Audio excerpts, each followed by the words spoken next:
अर्जुन और कर्ण के बीच युद्ध हो रहा था।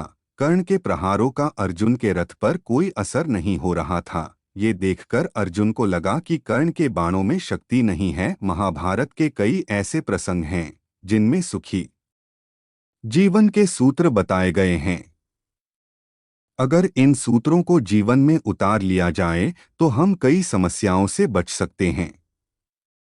यहाँ जानिए अहंकार से जुड़ा महाभारत का एक प्रेरक प्रसंग।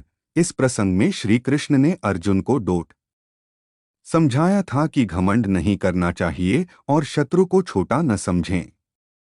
Quiz banner Mahabharat. श्री कृष्ण ने अर्जुन को समझाया, अहंकार से बचना चाहिए, कभी भी दूसरों को कमजोर न समझें। 3 वर्ष पहले श्री कृष्ण ने अर्जुन को डोट समझाया, अहंकार से बचना चाहिए, कभी भी दूसरों को कमजोर न समझें। वर्टिकल बार धर्म धर्म दैनिक भास्कर। अर्जुन और कर्ण के बीच युद्ध हो रहा था।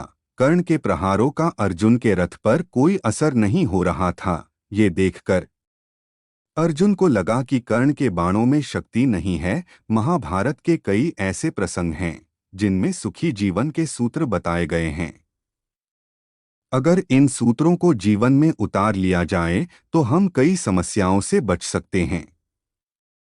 यहाँ जानिए अहंकार से जुड़ा महाभारत का एक प्रेरक प्रसंग।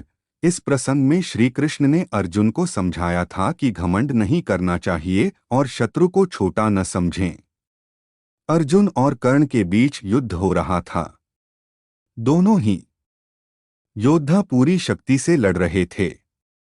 अर्जुन के बाण के कर्ण के रथ पर लगते तो उसका रथा 20 से 25 हाथ पीछे खिसक जाता था, जबकि कर्ण के प्रहारों से अर्जुन का रथ थोड़ा सा ही पीछे खिसकता था। जब कर्ण का बाण अर्जुन के रथ पर लगता तो श्री कृष्ण उसकी प्रशंसा कर रहे थे, लेकिन अर्जुन के प्रहारों पर वे चुप रहते। श्री कृष्ण के मुख से कर्ण की प्रशंसा सुनकर अर्जुन से रहा नहीं गया। उसने श्री कृष्ण से पूछा कि हे केशव, जब मेरे बाण कर्ण के रथ पर लगते हैं तो उसका रथ बहुत पीछे खिसक जाता है, जबकि उसके बाणों से मेरा रथा थोड़ा सा ही खिसकता है। मेरे बाणों की अपेक्षा कर्ण के बाण बहुत कमजोर हैं, फिर भी आप उसकी प्रशंसा क्यों कर रहे हैं? श्री कृष्ण ने जवाब दिया कि तुम्हारे रथ पर मैं स्वयं बैठा हूं।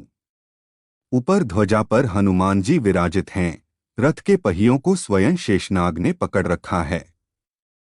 इन सब के बावजूद कर्ण के प्रहार से ये रथ थोड़ा सा भी पीछे खिसक रहा है, तो इसका मतलब यही है कि उसके बाण कमजोर नहीं हैं।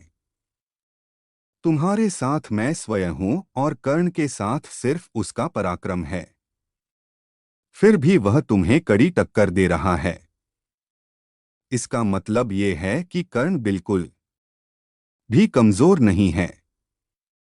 ये बातें सुनकर अर्जुन का घमंड टूट गया।